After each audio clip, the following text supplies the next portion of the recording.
ડભોઈ તાલુકાના તીર્થક્ષેત્ર ચાંદોદ ખાતે આવેલી એમજીવીસીએલ વિભાગીય કચેરીના કમાડ વિસ્તારમાં આવતા 600 જેટલા સ્માર્ટ મીટર બેસાડવામાં આવ્યા હતા, જ્યારે હજુ પણ 1300 જેટલા ગ્રાહકોને સ્માર્ટ મીટર બેસાડ્યા નથી.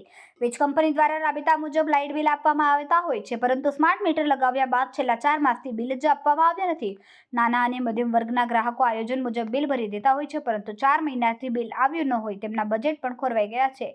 વીજ કંપની દ્વારા જેટલી ઉતાવળથી સ્માર્ટ મીટર બેસાડવાની કામગીરી હાથ ધરાઈ હતી, પરંતુ તેની સામે સિસ્ટમ અપડેટ થવાના વિલંબની ખામીના કારણે 4 મહિના સુધી બિલ નહીં આપીને લોકો સાથે રમત રમાઈ રહી છે.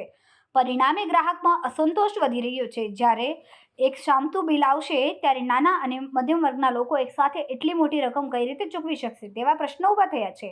બિલ વધુ આવતું હોવાની અનેક વિસ્તારોમાં બૂમો ઉઠી રહી છે, ત્યારે ચાંદોદ વિભાગના ગ્રાહકો પણ વધુ વીજ બિલ બાબતે ચિંતા સેવી રહ્યા છે.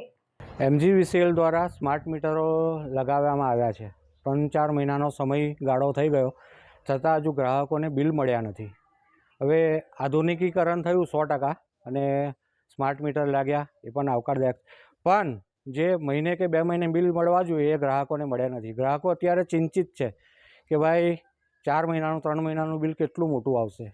વત્તા સ્માર્ટ મીટરનો ભૂતકાળ બહુ જ ખરડાયેલો છે. ભૂતકાળમાં આપણે ઘણા બધા કેસો જોયા છે કે હજારો લાખોના બિલો ગ્રાહકોના માથે થોપવામાં આવ્યા હતા.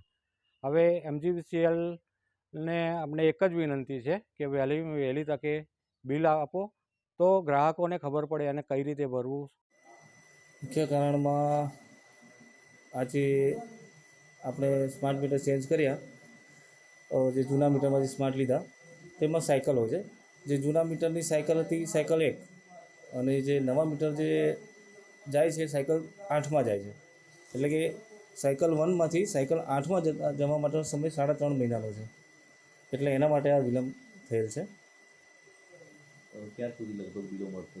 આ બિલો આઈ થિંક આ ઓગસ્ટ મહિનાના એન્ડ સુધી મળી જશે. કેટલા કસ્ટમરો આમ સ્માર્ટ મીટર લીધા છે?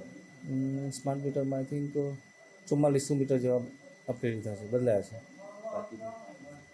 બાકીના આઈ થિંક 1300 મીટર જેવા બાકી રહે છે, એ ટૂંક સમયમાં બદલાઈ જશે. રિપોર્ટર ફઝલ રઝાક ખત્રી, ડભોઈ.